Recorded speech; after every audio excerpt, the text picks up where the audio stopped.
Hi, boys and girls, it's Miss Matthew, your librarian. Today I'm going to read you a story about a little girl who has a great imagination and who has a lot of confidence. And it's called Amazing Grace. And this book is by Mary Hoffman. Amazing Grace.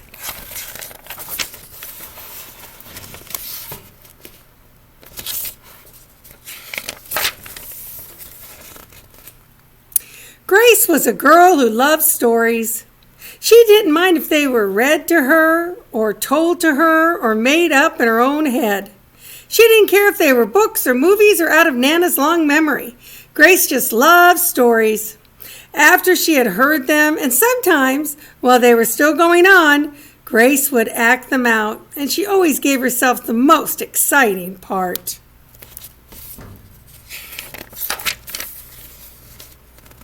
Grace went into battle as Joan of Arc and wove a wicked web as Annecy the spider.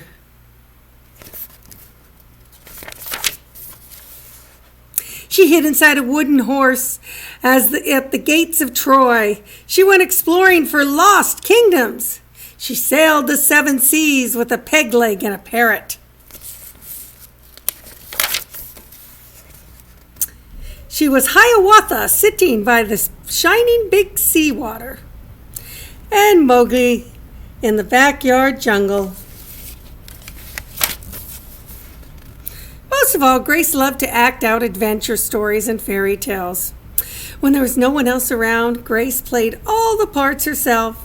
She set out to seek her fortune with no companion but a trusty cat, and found a city with streets paved in gold. Or she was Aladdin rubbing his magic lamp to make the genie appear.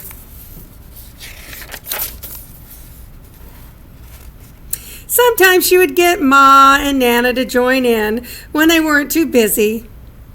Then she was Dr. Grace, and their lives were in her hands.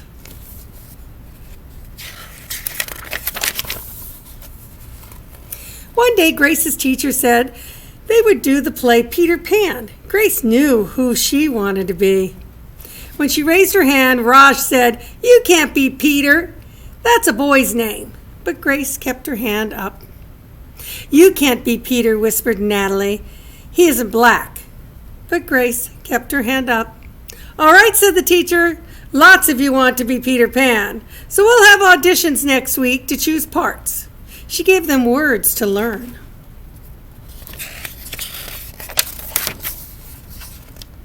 When Grace got home, she seemed sad. "What's the matter?" asked Ma. "Raj said I can't be Peter Pan because I'm a girl." "That shows what Raj knows," said Ma. "A girl can be Peter Pan if she wants to." Grace cheered up. Then later she remembered something else. "Natalie says I can't be Peter Pan because I'm black," she said. Ma looked angry, but before she could speak, Nana said, "It seems that Natalie is another one who don't know nothing. You can be anything you want, Grace, if you put your mind to it."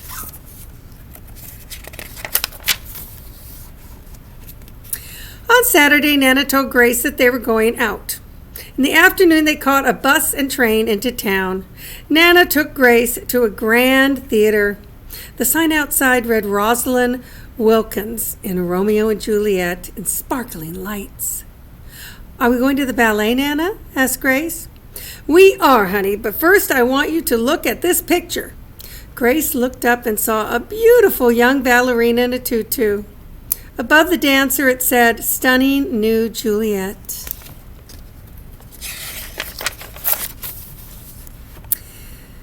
"That one is little Rosalind from back home in Trinidad," said Nana.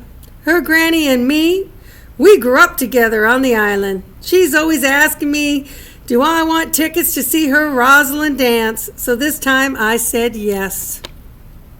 After the ballet, Grace played the part of Juliet, dancing around her room in her imaginary tutu.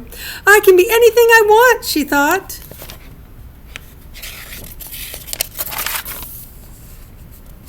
On Monday, the class met for auditions to choose who was best for each part. When it was Grace's turn to be Peter, she knew exactly what to do and all the words to say. She had been Peter Pan all weekend. She took a deep breath and imagined herself flying. When it was time to vote, the class chose Raj to be Captain Hook and Natalie to be Wendy. There was no doubt who would be Peter Pan. Everyone voted for Grace. "You were fantastic," whispered Natalie. The play was a big success, and Grace was an amazing Peter Pan. After it was all over, she said, "I feel as if I could fly all the way home." "You probably could," said Ma. "Yes," said Nana. "If Grace puts her mind to it, she can do anything she wants." Now, isn't that a cute story? It's true. If you're confident enough and you put your mind to it, you can do anything you want. Till I see you again, keep reading.